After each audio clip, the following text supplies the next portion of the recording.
o nosso Deus. Boa noite, meus irmãos. Graça e paz. Cumprimentamos também os nossos visitantes queridos que estão aqui conosco. Cumprimentamos aqueles que nos assistem pelo YouTube. Lembrando sempre do nosso desejo sincero de ter vocês aqui conosco, com a sua presença aqui conosco, porque nada substitui esse momento tão especial em que o povo de Deus se reúne no dia do Senhor para aprender em torno da palavra do Senhor. Nós queremos agora, então, convidar os irmãos para abrirmos Êxodo capítulo 20. Hoje nós faremos uma outra mensagem, também ainda a respeito do 9º mandamento. Nós já temos estudado esse mandamento, já tivemos 2 sermões acerca deste mandamento. Hoje nós teremos o 3º sermão a respeito do 9º mandamento, no qual nós falaremos um pouco a respeito das mentiras brancas e do tal jeitinho brasileiro, como isso cabe neste mandamento do Senhor. Vamos ler juntos? Êxodo capítulo 20, versículo 16. Não dirás falso testemunho contra o teu próximo. Mais uma vez, não dirás falso testemunho contra o teu próximo. Vamos orar. Senhor, nós já pedimos ao Senhor que nos abençoe nesta noite por meio do ensino de tua palavra. Mas, mais uma vez, nós queremos agora colocar diante do Senhor este momento, que nós entendemos ser um momento sublime, porque é o momento em que a tua palavra ela é aberta para ser exposta. E eu quero pedir ao Senhor que cuide do meu coração, cuide da minha mente, cuide dos meus lábios, para que, ó Deus, nada que não seja somente a tua palavra saia de mim, mas que, pelo contrário, Senhor, somente aquilo que for do teu agrado, para nossa edificação e instrução. Peço-te, ó Deus, que também abra os ouvidos e os corações dos meus amados irmãos, tanto os que estão aqui, quanto aqueles também que nos acompanham. Que o Senhor, por tua misericórdia, ó Deus, nos assista nesta noite, e que o Senhor abra os nossos entendimentos, abra o nosso coração, para que possamos todos nós, eu e os meus irmãos, sermos impactados pela palavra do Senhor, que é viva e eficaz, capaz de dividir juntas e medulas, diante da qual nenhum de nós consegue se esconder. Que o Senhor nos ajude. No nome de Jesus, amém. Meus irmãos, o que nós poderíamos dizer a respeito de um médico que, ao receber o exame do seu paciente, percebe que ele terá apenas alguns meses de vida. E a partir desse diagnóstico, ele resolve, ao invés de dizer isto para o paciente, com todas estas palavras, ele resolve minimizar, ele resolve suavizar a situação, indicar ao paciente apenas uma situação de enfermidade, mas ele omite esta parte de que ele estaria no estado terminal. Ou talvez o que dizer de um irmão que observa uma situação desconfortável, como por exemplo, ele vê outro irmão numa situação de pecado, quem sabe traindo a sua esposa. E este irmão, conforme as Escrituras, vai até aquele que está em pecado, o repreende e ele se arrepende. Esse irmão deveria contar este fato a alguém? A esposa, por exemplo, que foi traída?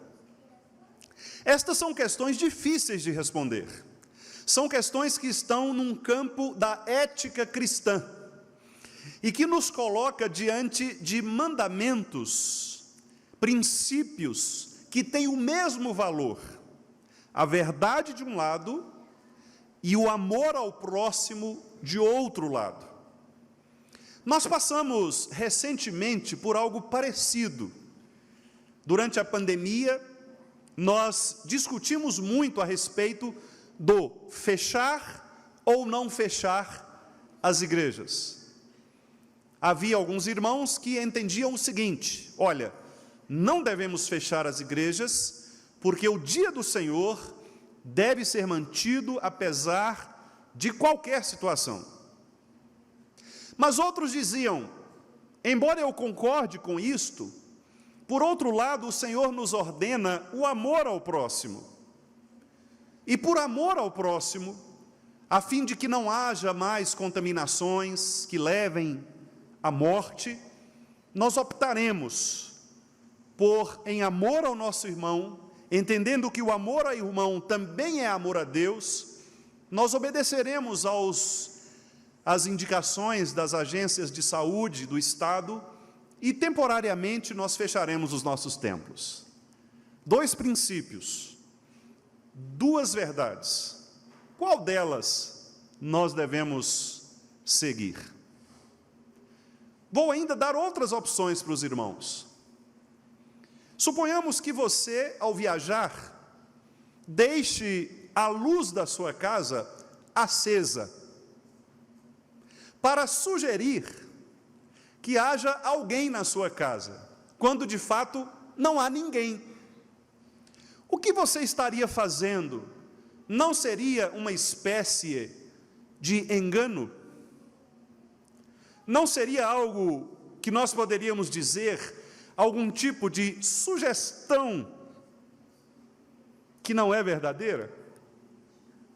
E quando nós estamos reunidos entre amigos, irmãos, e contamos uma anedota que não é verdadeira, é uma história inventada, mas que serve para trazer humor, estaríamos nós nos opondo à verdade e mentindo nestas circunstâncias?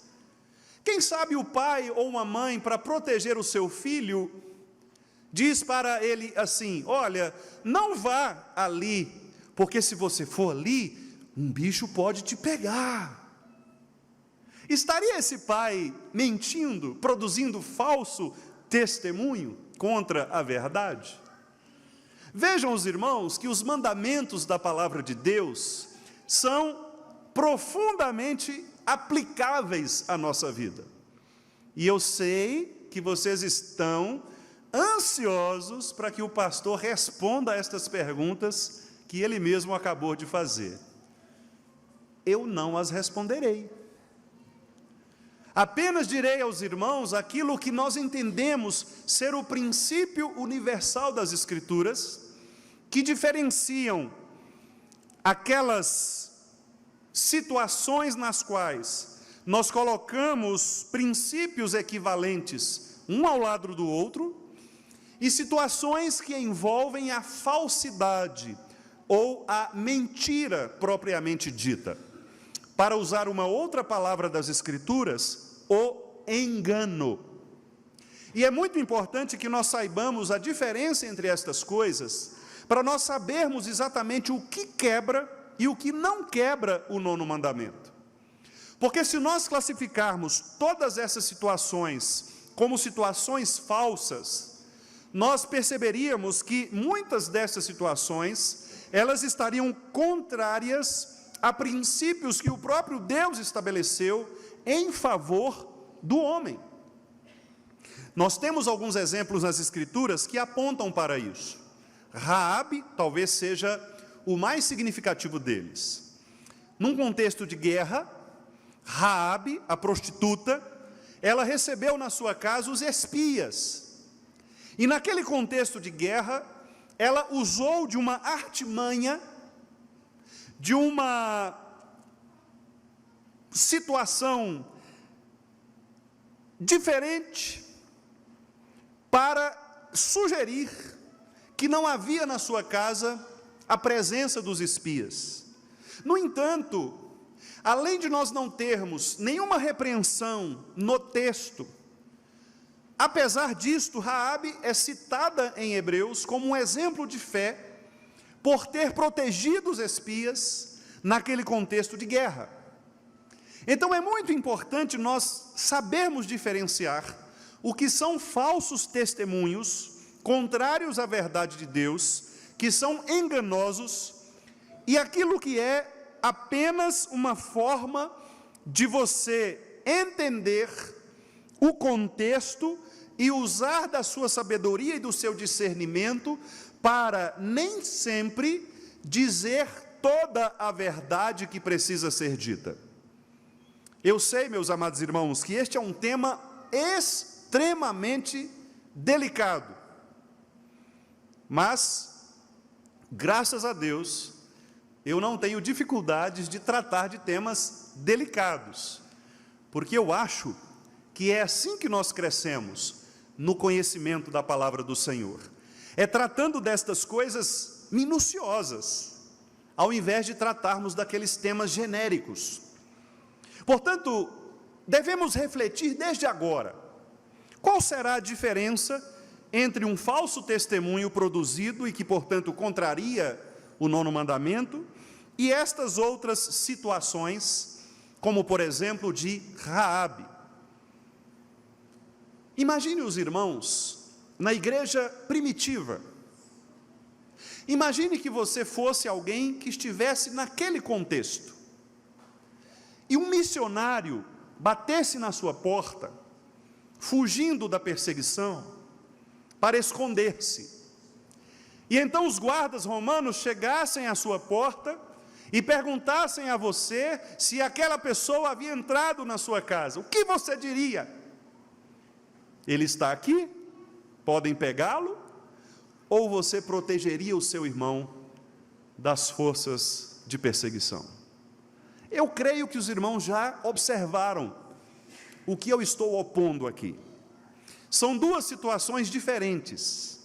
O falso testemunho, meus amados irmãos, e as mentiras que são condenadas pelas Escrituras, são aquelas situações que nós chamamos de engano. E o que é o engano? O engano sempre é a perversão da verdade. Ou, em outras palavras, o engano é quando alguém tem a intenção de produzir uma falsidade para levar vantagem sobre a situação. É alguém que, por exemplo, produz uma outra narrativa para desconstruir a verdade. Este é o engano. Como, por exemplo, o diabo fez diante de Adão e de Eva.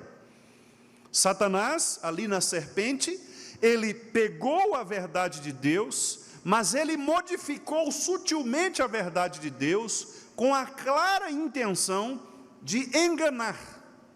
O que Satanás queria fazer era produzir um novo comportamento, a partir de um engano.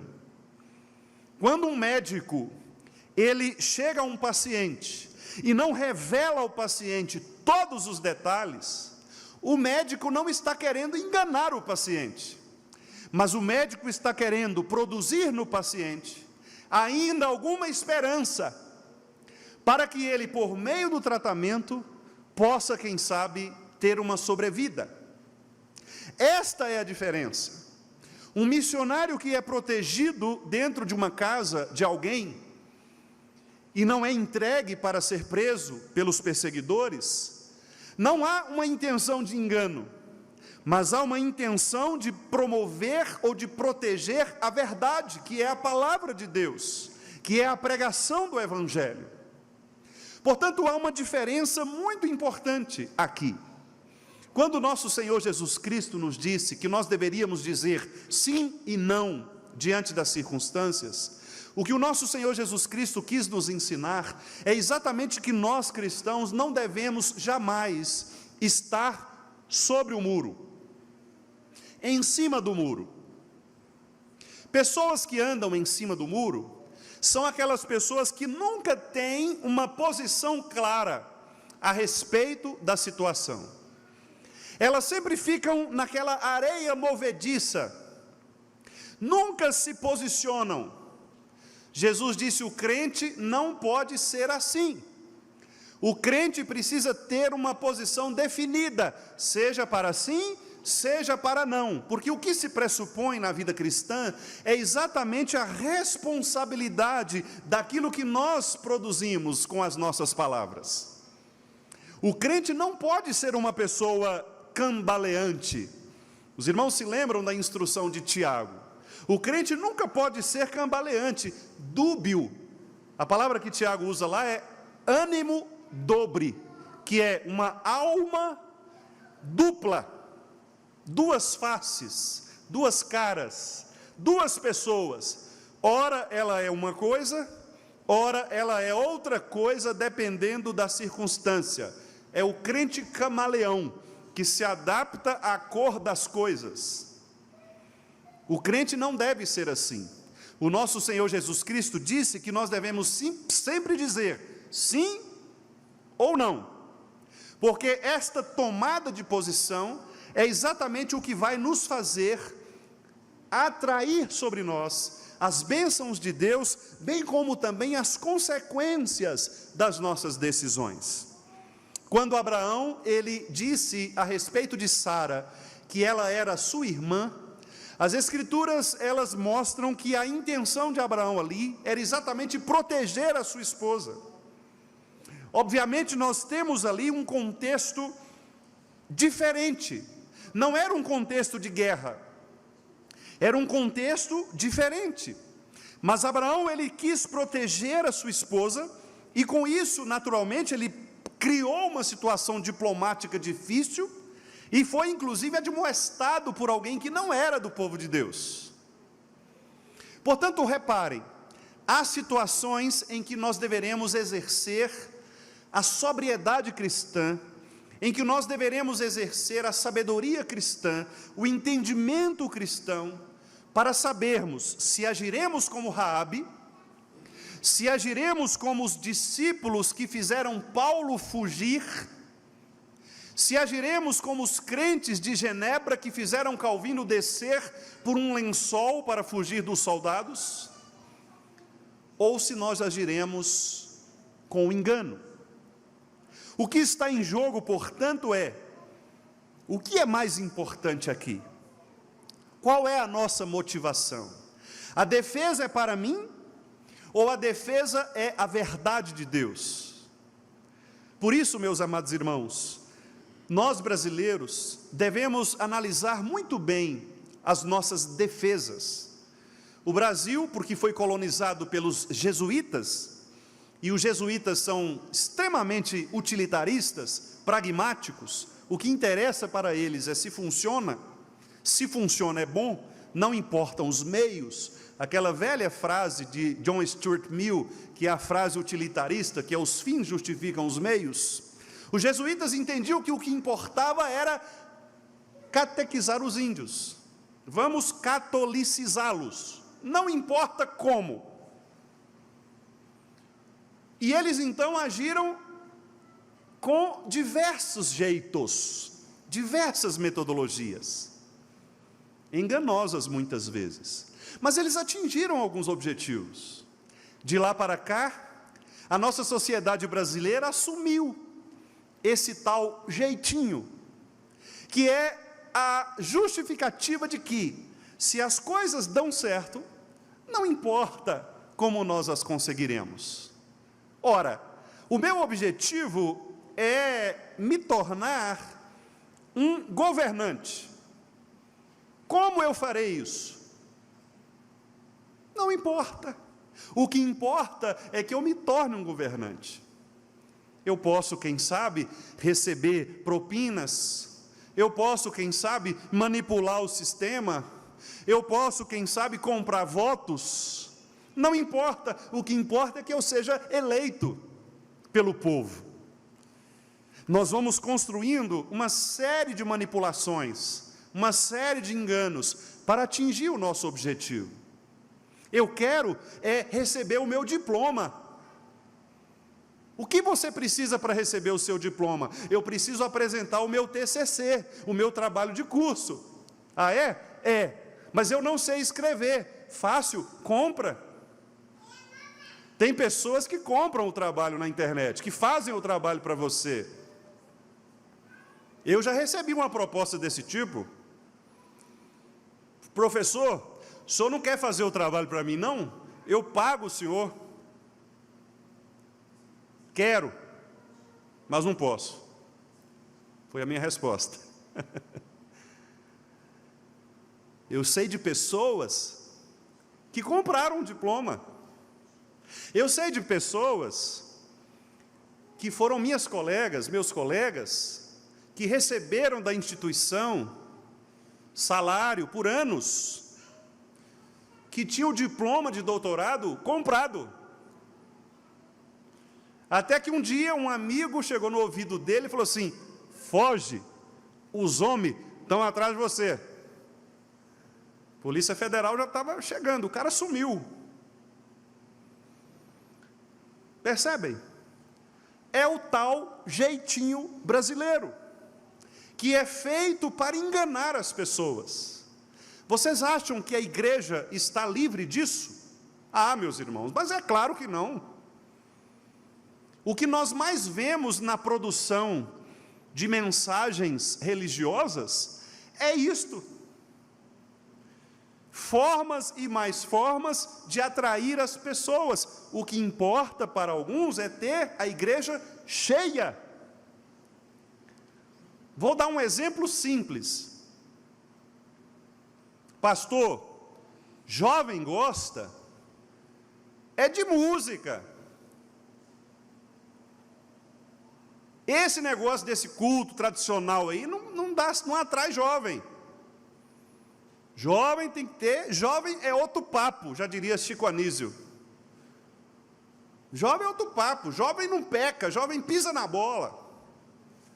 Então nós vamos fazer o seguinte, vamos encher a igreja? Vamos. Um dia desse eu soube de uma história de um colega que, contando vantagem, disse para um outro colega assim: rapaz, o nosso congresso de adolescente tinha quase 1000 adolescentes. É mesmo? É. Sabe o que eu fiz? A igreja comprou Subway para eles. A gente serviu Subway. Aí o pastor, colega amigo, que é muito sincero, disse assim: com isso aí, eu colocava 5.000. Métodos e métodos. Pragmatismo. É o jeitinho brasileiro. É o jeitinho brasileiro. As mensagens, muitas vezes, são formuladas para isso, para atingir as pessoas. Às vezes, há situações em que sugestões são mais ou menos do seguinte tipo: olha, não pregue sobre isso, pastor, porque se o senhor pregar sobre isso, a família tal vai sair da igreja. Se o senhor tocar nesse ponto, o senhor vai ter problema com o grupo X. O que é isso? Senão o jeitinho brasileiro, de muitas vezes não tratar a ferida, não curar a ovelha, não expor o pecado, mas administrar, porque o meu resultado é o que importa. Eu quero chegar ao final do ano, tendo ali no meu relatório um número satisfatório, para que eu possa mostrar serviço. Existe uma igreja no Brasil, não é presbiteriana, é uma outra denominação neopentecostal, que ela remunera os seus obreiros de acordo com a quantidade de pessoas, como se fosse uma gestão de empresas. Se o obreiro é um bom administrador, e ele então arrebanha uma quantidade de pessoas, ele recebe um valor X. Mas para ele ter uma promoção na carreira, ele precisa de mais pessoas. Se ele não está funcionando naquela localidade, ele é trocado para outra localidade. Uma vez, meus irmãos, eu estava indo para o meu trabalho, que era em Januária, e eu fui de táxi com uma pessoa, e no trajeto ele pegou um dos pastores desta denominação. Nós passamos pela igreja, ele saiu com uma mala de dinheiro, uma mala preta mesmo, né? Uma mala preta, cheia de dinheiro, e no carro, muito tranquilo, começou a conversar conosco. E aí eu perguntei para ele como é que funcionava, com muita tranquilidade, nós fomos conversando. E ele me disse que ele estava indo para Januária para levar aquele recurso, porque aquele recurso era a arrecadação que ele tinha recebido naquele final de semana e que ele deveria, entre aspas, comparar com o outro obreiro para definir depois qual era a situação deles em relação ao campo. Quem deu mais lucro para nós?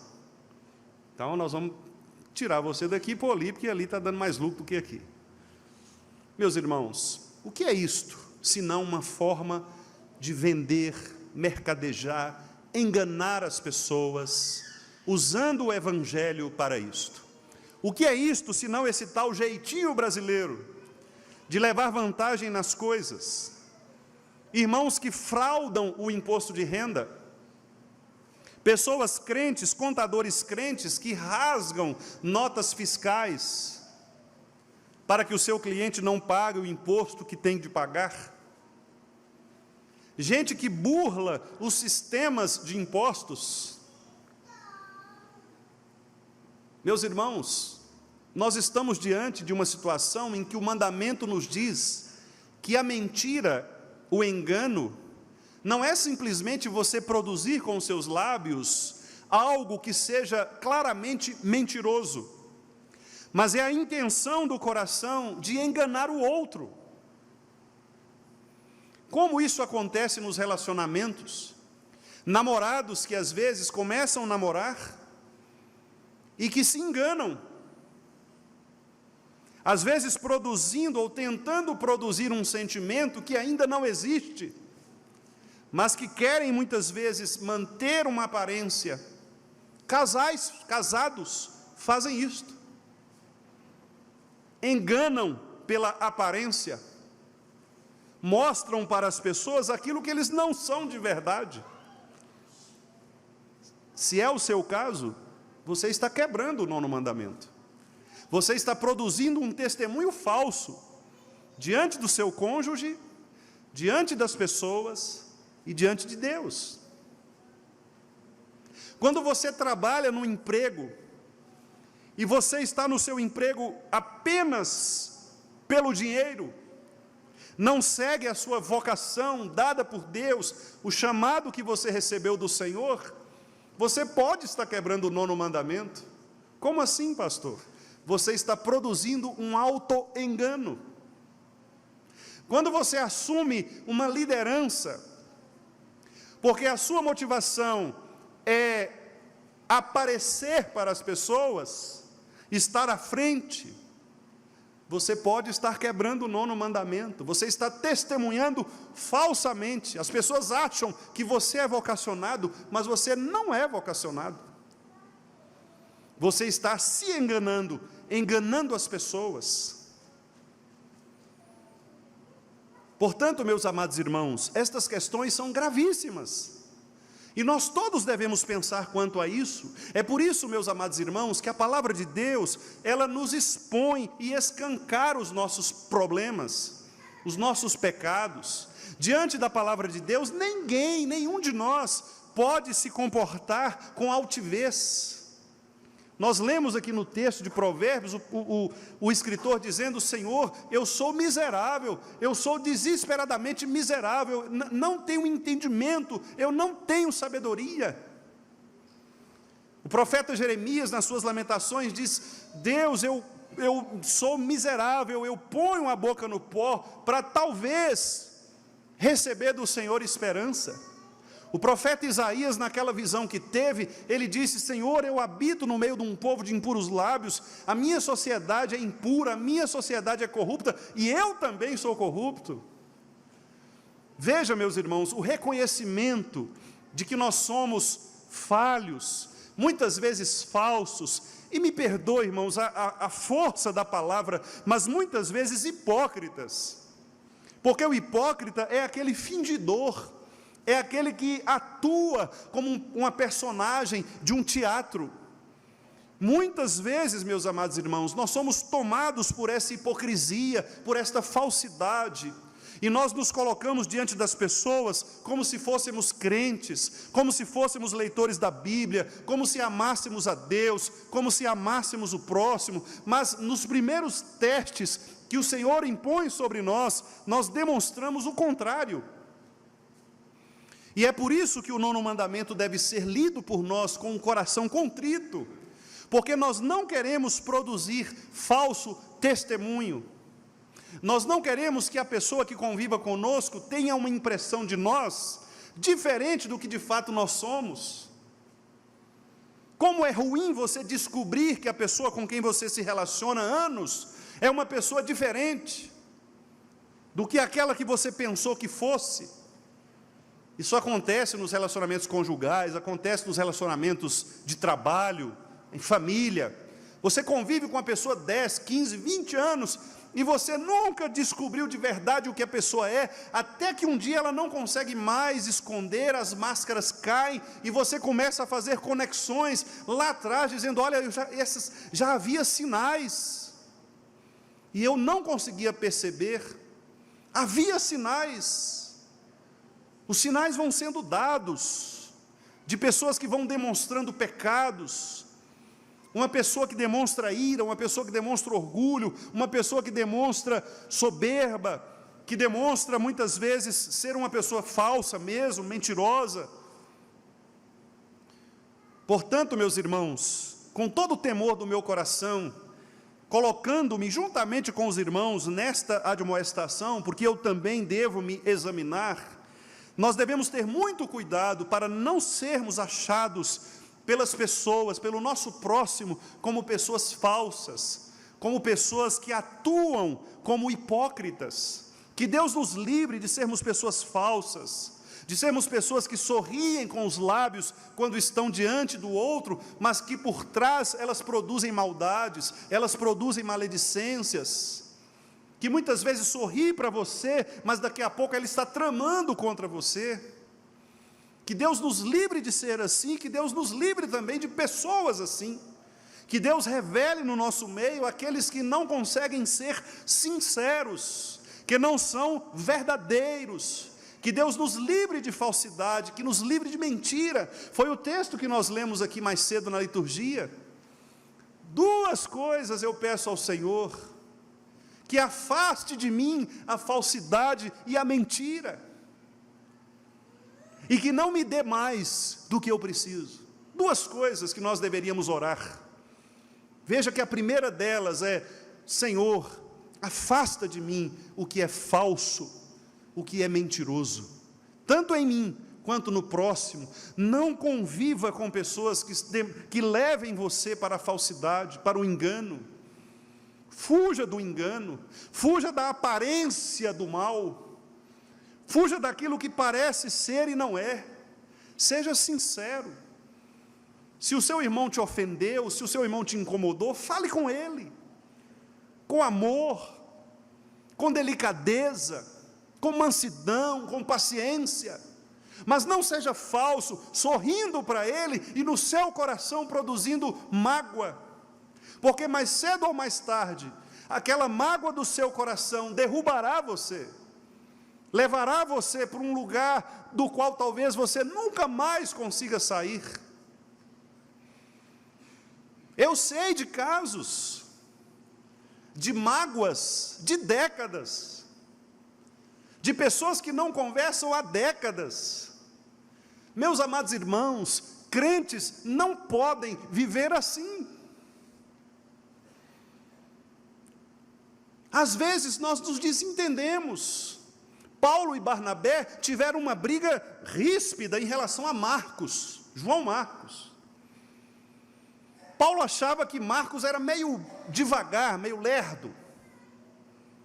Paulo era daqueles que programava e ia. Barnabé era mais tranquilão, aquele pastorzão, tomar cafezinho com pão de queijo, a ter um papo, aquela conversa mais tranquila. Paulo era mais, vamos? João Marcos não agradou Paulo.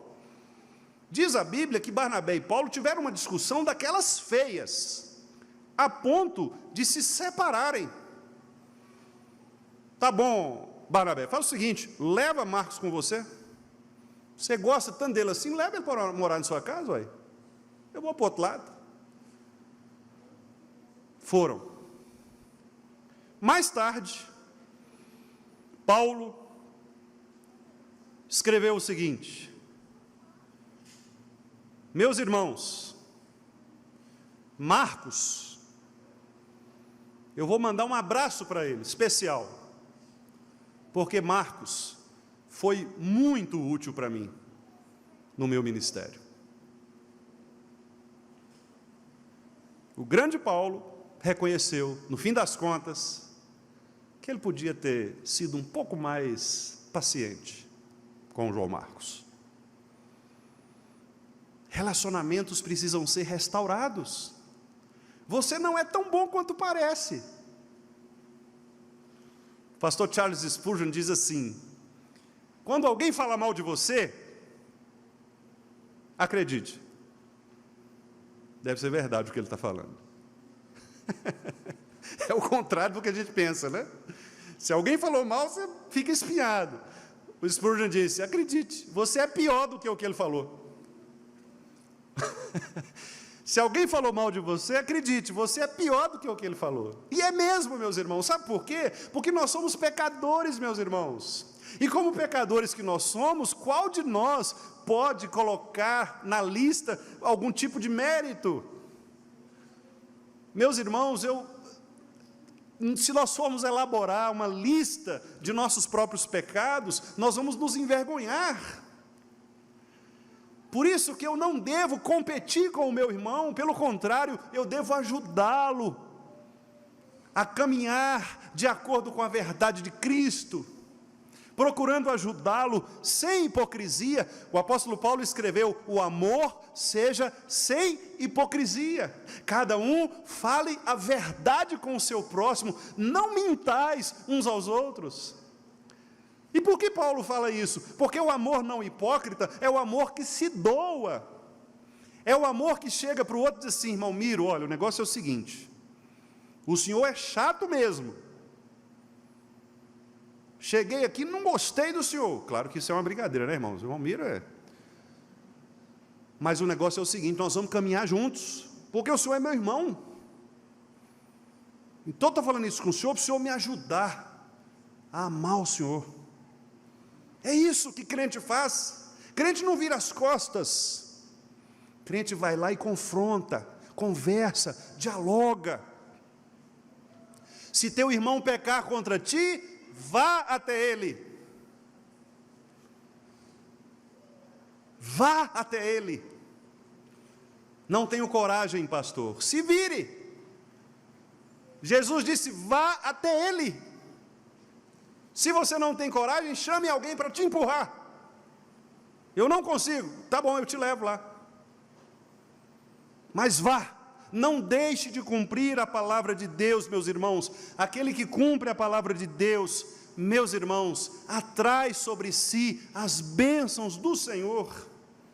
Ninguém, meus irmãos, na história bíblica que tenha obedecido a Deus e a seus mandamentos ficou na mão. Ninguém. Todas as vezes que Deus disse faça isso e a pessoa fazia, Deus retribuía, porque o nosso Deus, Ele é galardoador dos que o buscam. E esta inclusive é uma das razões que eu demonstrei aos irmãos na escola dominical, o porquê nós devemos estudar a respeito de Deus, porque Deus é aquele, diz o escritor aos Hebreus, é necessário que aquele que se aproxima de Deus creia que Ele existe e que Ele é galardoador dos que o buscam. Deus vai dar a você a coragem, Deus vai dar a você a visão correta, Deus vai dar a você as palavras certas. Senhor, eu não sei como falar. Vai, meu filho, Vai, porque o Espírito dará para você as palavras certas na hora que você tiver de falar. Vai, não temas. Eu estou contigo por onde quer que andares. Eu estarei convosco todos os dias da sua vida. Não temais, portanto.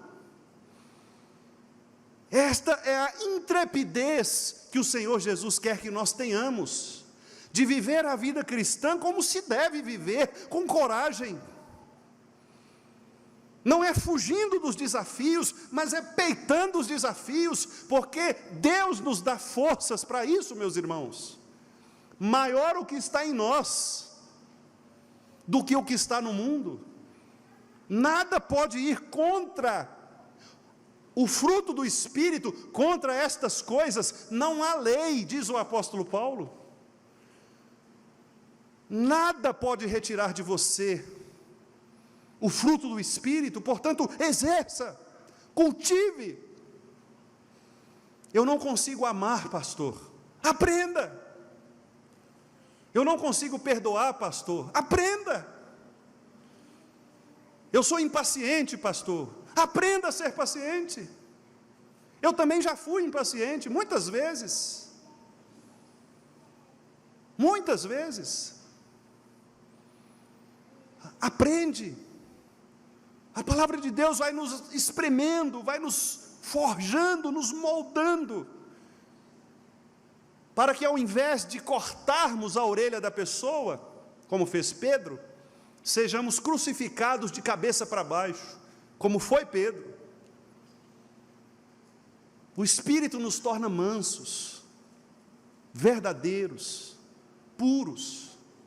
Portanto, meus amados irmãos, não mintais uns aos outros, fujamos dessas mentiras que aparecem por aí, fujamos do engano, que a nossa vida seja uma vida de verdade, sincera, sem hipocrisia, e que diante de situações em que nós tenhamos de proteger o nosso irmão, proteger a igreja, proteger o nome de Cristo, que nós tenhamos a mesma coragem que teve Raabe, a mesma coragem que tiveram os discípulos ao descer Paulo para que ele pudesse fugir da perseguição.